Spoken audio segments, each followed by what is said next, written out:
In het kader van de eenzaamheid is door Huls voor elkaar de Kom erbij week georganiseerd.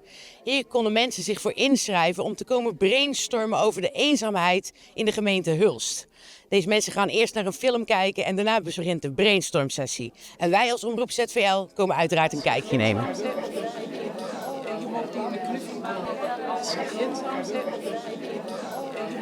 11 straten voor Huls voor elkaar. Ik ben nieuwsgierig. Eenzaamheid. Daar gaat het vandaag over. Kun je mij een beetje zo vertellen wat voor soorten eenzaamheid er zijn? Nou, eenzaamheid is in ieder geval een thema wat ontzettend leeft, ook bij ons in de gemeente Hulst. En de cijfers, daar zijn we niet trots op. Ook niet wat jongeren betreft. Eenzaamheid wordt dikwijls geassocieerd met oudere mensen, maar ook bij jongeren is dat absoluut ook aanwezig. En eenzaamheid is één woord, maar het is niet allemaal hetzelfde. We hebben inderdaad verschillende vormen van eenzaamheid. Sociale eenzaamheid, emotionele eenzaamheid, existentiële eenzaamheid. Dat laatste is natuurlijk wel een heel moeilijk woord. Ja, er zit wel verschil in. Ja. We merken ook wel dat mensen... Ik kom ook wel mensen tegen die eigenlijk overal naartoe komen, naar activiteiten. En die zijn toch ontzettend eenzaam. Ja, want dat is eigenlijk het woord. Hè? Het tegenovergestelde van eenzaamheid is dus verbinding. Verbinding, en ik noem het ook wel eens tegenovergestelde geluk. Ja. Want als je een geluksgevoel hebt, dan mis je weinig. En dan zit je goed in je vel. En dan heb je het idee van, oké, ik vind verbinding. Want vroeger, en dan spreek ik over een jaar of 20, 30 geleden, ging iedereen samenkomen in de kroeg. Is dat er dan ook een beetje uit? Weet je, voor sommige mensen met een bepaald karakter die toch wat teruggetrokken zijn en niet zo makkelijk communiceren, is die drempel te hoog. Ja, want dat kun je ook zeggen, vanuit Huls voor elkaar promoten we ook heel erg om te gaan sporten. Als je sport, dat verbindt ook natuurlijk. We hebben een volkstuin waarop verschillende soorten mensen actief zijn. Groen verbindt ook, muziek verbindt. Dus wat dat betreft hebben we, en natuurlijk zoals jij zegt, in een café of in de horeca, dat verbindt ook. Maar niet iedereen heeft het lef of de moed om daar op af te gaan. En dan is het goed dat we toch die mensen ook vinden en die een stukje kunnen helpen. Juist, want aan een kroeg zit een prijskaartje, sportschool zit een prijskaartje. Hè? Er zijn natuurlijk ook sommige mensen met een minder inkomen die het ook niet kunnen permitteren. Maar wat is er dan voor deze mensen? Hè? Ik hoor een tuin, kost het geld? Mag ik dat vragen, Ellen? Nee, dat kost geen geld. Kijk. En het is echt heel goed dat je hierover begint. Want uiteindelijk, armoede kan ook eenzaamheid opleveren. Het is niet alleen dat je met live events, dat er iets in je leven gebeurt van het overlijden van een partner. Ja. Of zelfs het krijgen van een klein kindje, dat ook eenzaamheid kan opleveren. Maar ook armoede is wat dat betreft eigenlijk wel een thema waarop veel mensen tegenaan lopen. We hebben gelukkig in Hulst daar voorzieningen voor. Het Volwassenfonds en het Jeugdsportfonds. Daar kunnen mensen op inschrijven en dan krijgen ze een bepaalde vergoeding om toch mee te kunnen doen. Want dat vinden we in Hulst belangrijk, dat iedereen mee kan doen. Nou, dankjewel. Dankjewel voor dit interview, Ellen. Echt graag gedaan. Ja. En als mensen zijn die zeggen van, we willen informatie of we willen ergens op aansluiten, die zijn heel welkom. Dankjewel. Ik spreid het woord. Dank je.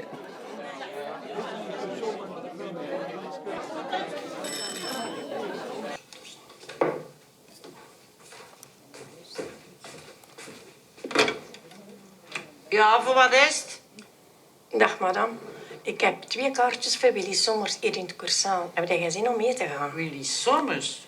Nee, ik kan dat niet horen. Ik krijg daar uitslag van. Hij liet je aan mijn knieën bij te zwaar, kon ik voor iedereen op plakjes. Dus hij Willy Sommers voor mij. Oké, ik snap het. Nog een prettige dag verder. Ja, hier ook, hè. Yes, Maaike IJzerbaard van Muziek op Recept en de muziekcoach van de gemeente Hulst. Ja, klopt helemaal. Kun jij mij uitleggen wat jou hier brengt? Ja, we hebben een nieuw initiatief opgestart. Dat heet Muziek op Recept. En dat is speciaal gericht op mensen die wel eens wat eenzaamheid ervaren en graag nieuwe mensen willen leren kennen. En muziek is nou juist een mooi middel wat mensen verbindt, waar je vrolijk van wordt. Dus vandaar onze cursus, die gaat starten in oktober. Hoe ben je op het idee gekomen? Ja, eenzaamheid is toch wel een item op het moment. Meer dan de helft van de Hulstenaren voelt zich wel eens eenzaam. En dat taboe mag wel doorbroken worden, weet je wel. Laten we de handen ineens slaan en in gesprekken met de gemeente, Hulst voor elkaar, de muziekschool, kwamen eigenlijk op het idee van, joh, laten we muziek inzetten. En zijn er al veel aanmeldingen? Nou, het moet best nog wel een paar meer komen. Dus ik hoop dat dit toch wel mensen bereikt die denken van, dat ben ik. Juist, Ja. dankjewel. Ja, En ik spreid het woord. goed zo. Yes. Hey Mike, ik heb nog eens een vraagje. Hè? Wat voor muziekinstrumenten kunnen ze dan zowel spelen? We gaan sowieso zingen en we gaan aan de slag met de ukulele.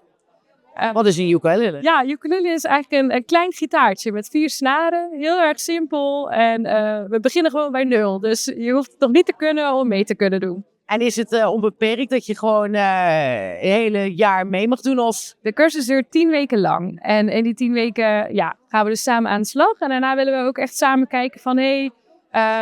wat wil ik hierna gaan doen? Misschien heb je iemand leren kennen met wie je lekker gaat wandelen. Misschien wil je meer met muziek gaan doen. En gaan we kijken wat is er op de muziekschool. Hulst voor elkaar heeft allerlei initiatieven. Dus we gaan daarna kijken van hoe kan ik deze positieve stap verder voortzetten eigenlijk. Ja. Nou, ik ga me aanmelden. Ik kom ukulele spelen bij je. Ingrid Heikel van Stichting Present. Welkom. Ik ben echt heel nieuwsgierig wat jullie stichting allemaal inhoudt. Ja, wat houdt onze stichting in? Dat is redelijk omvattend. Stichting Present is nu 9 jaar actief in de gemeente Terneuzen. Ja. 2 jaar geleden ook actief geworden in Hulst en nu uitrollend naar Sluis. Wat wij doen is, wij helpen mensen zonder netwerk, zonder financiële middelen en lichamelijk of geestelijk niet in staat het zelf te doen. In de klus die de hulp aanvragen bij ons neerlegt. Okay. Dat kan zijn een tuinklus, dat kan zijn het opruimen van het huis, het kan een verhuizing zijn. Zeker woningbouwverenigingen, die huizen slopen, moeten mensen verhuisd worden. Het netwerk mag daar dan niet bij aanwezig zijn, of dat mogen ze eigenlijk niet hebben. Maar ook dat is altijd wel een beetje ter discussie natuurlijk. Iemand die 3 kinderen heeft, maar daar geen contact mee heeft. Ja. En dat is ook dat ezelsbrugje naar eenzaamheid dan? En uiteindelijk wel, want uiteindelijk wat je dus ziet is de aanvraag die komt, die financiële middelen die zijn er heel. Dus een stukje armoede, dat wil ik niet altijd zeggen, want mensen kunnen ook zonder geld gelukkig zijn. Ja. Het zijn vaak de sociale contacten die dan ontbreken, omdat je ook niet naar buiten kan gaan. En ik denk ook wel dat het wel bewezen is dat als jij een x-aantal maanden geen sociale contact hebt gehad, dat het ook gewoon moeilijk is om op zijn stap te gaan te houden. En hoe moet ik me dan voorstellen? Jullie komen daar met een team naartoe en jullie... Wij werken altijd met een groep. Ja. Als er een aanvraag komt van bijvoorbeeld Hulst voor elkaar of van AZ, dan voldoet eigenlijk het gezin of meestal 1 ouder aan die criteria. Wij gaan altijd eerst met een projectbezoeker naar de klus toe. Dus als we het hebben over een tuin, zwavelvuil, de buurtzorg heeft daar melding van gemaakt. Dan gaat de projectbezoeker, die gaat kijken wat kunnen wij doen als Stichting Present en hoeveel vrijwilligers hebben wij daarvoor nodig. We gaan nooit alleen op de klus. We zijn altijd in een groepje, 2, 3, 4 mensen afhankelijk en maximaal 6 uur. Ja. En dan wordt er gekeken wat we kunnen doen. En daar worden ook helder afspraken over gemaakt. Want wat je wel vaak ziet is, als er een tuin moet worden gedaan, is er nog vaak, wil je de schuur ook opruimen? Wat jammer dat je de schuur niet opruimt. Dus dat wordt wel heel van tevoren goed afgekaart, zowel met de hulp aanvragen als met de hulp ontvangen. We spreiden het woord en dankjewel voor dit interview. Nou, jij bedankt. Hebben jullie al mooie dingen verzonnen om de eenzaamheid tegen te gaan? Er wordt nog aan gewerkt, zoals je ziet. Kun je er al eens een tipje van de sluier geven? Met niet lezen, echt niet. Remco Binkhorst van Stichting Present. Dat klopt. Ben jij ook wel eens eenzaam, Remco? Nee, zeker niet zoals in de film net werd getoond. Dat is inderdaad toch wel schrijnend. Oké, en hoe ga jij daar tegen dan, tegen die eenzaamheid? Wat doe je daar tegen? Doordat ik heb aangesloten bij Present. Want daar komen we bij mensen thuis bijvoorbeeld die geen sociaal netwerk hebben, die de financiële middelen niet hebben en die ook de fysieke beperkingen hebben om zelf klussen in huis op te knappen. En daarmee merk je dat niet alleen het belangrijk is dat je die klus uitvoert, dus dat je na verloop, na een paar uur weer het huis verlaat met een mooi geschilderde kamer bijvoorbeeld. Ja. Maar ook dat de mensen het erg prettig vinden om weer even die aanspraak te hebben. Dat er weer mensen over de vloer zijn gegaan. En, dat raakt me af en toe wel, ja. En die stichting, zoeken die nog mensen? Kun je daarvoor aanmelden? Daar kun je je voor aanmelden, zeker. Ja. Bij de stichting Present in Terneuzen. Yes. En wij zoeken vrijwilligers die zich daarbij willen aansluiten. En we doen allerhande klussen, ook voor gemeentes. Hier heb je dan Hulst voor elkaar, in Terneuzen heb je dan ANZ. Ja. En die doen dan een beroep op ons, want zij zijn eigenlijk degene die de hulpaanvraag indienen namens de mensen die daar de hulp nodig hebben. Wat een mooi initiatief, Ja, Remco. heel leuk. En ik vind het ook heel leuk dat ik dit even onder het voetlicht mag brengen. Geen probleem. Ik wil je nog een hele fijne avond wensen. En bedankt voor het Dankjewel. interview. Oké. Is er al iets moois uitgekomen uit jullie brainstorm-sessie? Heel blad. Ik denk het wel. Ik denk dat het voor ons allemaal duidelijk is geworden dat eenzaamheid op zichzelf een heel moeilijk probleem is. Maar dat als mensen eigen initiatief durven te nemen, ze ook een stap kunnen zetten tot blijdschap naar anderen. Oké. Arnold Schellefout, de mede-organisatie van de Kommerbijweek. Mag ik vragen, wie is Arnold? Arnold is 10 jaar met pensioen. Ik ben opgeleid als maatschappelijk werker. En ik ben later bestuurder geworden van Zorgzaam. En nu werk ik als vrijwilliger nog steeds voor Zorgzaam. En ook voor Rust voor elkaar. Mag ik je ook vragen, Arnold? Want ik zag in de film, het was best wel schrijnend dat die vrouw daar zat met die flessen drank. Komt het vaak voor dat je bij eenzaamheid ook bepaalde dranken of middelen komt kijken? Mag ik je dat vragen? Ja, alles komt voor. En juist natuurlijk, die verslaafde mensen zijn op zich heel eenzaam. Ja. Of ze waren al eenzaam en zijn daardoor gaan drinken of gaan blowen. Ja. Of daardoor komen ze in isolement terecht en worden ze nog eenzaam. Dus het is eigenlijk geen oplossing. Het is eigenlijk een negatieve cirkel, een negatieve spiraal die dan ontstaat. Maar dat is één voorbeeld. Er zijn heel veel mensen komen ook eenzaamheid door bijvoorbeeld door iemand te verliezen. Ja. Dat ze zo door verdriet overmand worden dat ze niet meer uit zichzelf kunnen komen en ook die goed bedoelde contacten, het komt niet meer aan. Dat is ook een vorm van eenzaamheid. Kun je mij daar een paar tips voor geven hoe dat je eruit komt? Ja, ik zeg altijd, begin met kleine dingen. In de film heb je gezien hoe die oma gewoon begonnen is met haar kleinkinderen zelf te bellen. In plaats van af te wachten hoe ze gebeld wordt. Want dat zijn kleine stapjes, die kun je maken. En dan, als je een klein succesje hebt, dat stimuleert om nog meer te gaan doen. Dus dat is één tip.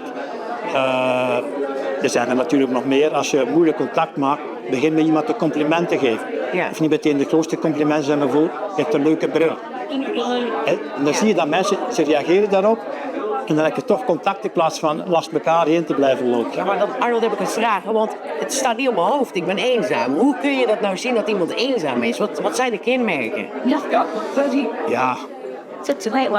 Ja, ik denk dat je er zelf een beetje de feeling voor moet hebben om ernaar te kijken. Okay. Ik durf rustig zeggen, als ik op de Blauwhoeve kom en ik zie dat iemand zit, dan weet ik meteen hoe zijn dag is. Omdat ik die mensen ken. Dus ja, het is wat aftasten, denk ik. Je ziet het niet direct, maar toch zijn er vaak signalen van ze kijken weg. Ja. Ze lopen er wat slonzig bij, ze verzorgen zichzelf niet meer. Dat zijn vaak, je moet oppassen met het veralgemenen, maar dat zijn vaak toch wel symptomen, zeg maar, dat mensen niet zo lekker in hun vel zitten. Kan het ook zijn met een afwezige blik in de ogen? Ja, oogcontact is vaak een van de dingen die je ziet. Als mensen oogcontact zoeken, dan voelen ze zich veilig. Ja. Dan zoeken ze verbinding. Ja. Wanneer ze jou beginnen te ontwijken, ze kijken naar links en ze kijken naar rechts. En je bereikt ze bijna niet, dan kun je bijna zeggen dat die mensen in zichzelf gekeerd zijn. Ja. Nou, dankjewel Arnold voor het interview. Heel graag gedaan. Ja. Als je zelf welmondig een initiatief kunt nemen en er valt u iets op, om dat zelf duidelijk te maken aan degene die het kunnen regelen voor anderen. Dus aan de gemeente of aan iemand zeggen van, ja, het kan ook zo en zo. Als je zelf initiatief durft nemen. Van dat ook uit te leggen en aan te brengen, vind ik wel belangrijk. Jaap Klok van Pro-Preticede, Caritas, Schuldhulpmaatje en PBO. Gaat dat allemaal omtrent de eenzaamheid? Niet allemaal. Niet Oké. allemaal.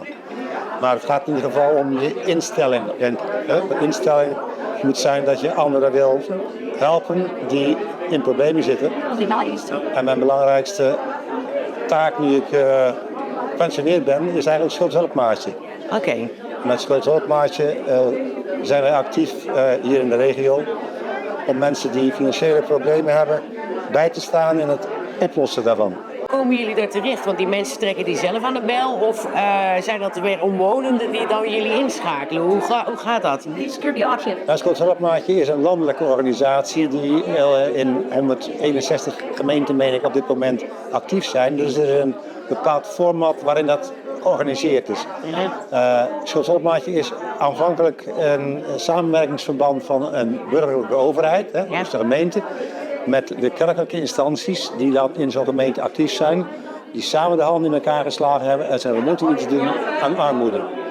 Nou, dat is dus ook in Hulst gebeurd. Een belangrijke mate krijgen we informatie vanuit de gemeente. En de gemeente heeft de plicht om voor zijn burgers te zorgen. Als burgers in financiële zorgen zitten, kunnen ze zich melden.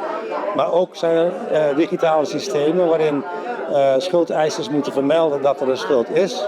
En door die signalering komen mensen dus in beeld. Dan gaat de gemeente ze benaderen met de vraag van kun je hulp gebruiken? Misschien is schuldhulpmaatje iets voor je. Als je niet wil, prima voor ons. Hè? Maar zo komen we veel mensen dus tegen. Maar inmiddels zijn we ook een beetje slachtoffer van een succes. Want wij zijn al 6 jaar, bijna 7 jaar bestaan we hier in Hulst. Je krijgt nu mensen die zeggen, ja, mijn oma zegt dat ik maar eens met jullie contact moet nemen, want ik heb financiële problemen. Ja. Of mijn vriendin zegt, die is zo goed geholpen, je moet ook maar contact opnemen. Dus we krijgen ook mensen die zichzelf aanmelden. Oké. Nou, dankjewel. Graag gedaan. En ja, ik hoor zorgzame eenzaamheid. Kun je daar een voorbeeld van geven? Nou ja, ik kom heel veel bij klanten en soms ben ik het enigste sociale aspect in hun leven. En vanuit mijn werk ga ik dan op zoek natuurlijk naar manieren om de eenzaamheid te bestrijden. Maar ik ben dan soms de eerste die daar binnenkomt bij de mensen. Wat een nobel beroep. En ben je zelf ook wel eens eenzaam? Ik denk dat iedereen wel eens eenzaam is. Wat doe je daartegen? Ja, gewoon toch contacten zoeken, mensen opzoeken. Maar soms gewoon ook eens met jezelf gaan zitten. En soms ook gewoon in eenzaam zitten en het ervaren. En dan, daarna ga je gewoon weer naar buiten. Ja, het blijkt dus wel een steeds groter probleem te worden, die eenzaamheid. En daarom in het kader van de Week van de Eenzaamheid zijn we komen kijken naar dit evenement. En wat een mooie acties hebben ze ingezet. Ik hoop dat jullie zelf ook iets kunnen doen aan deze eenzaamheid. Spreid het woord.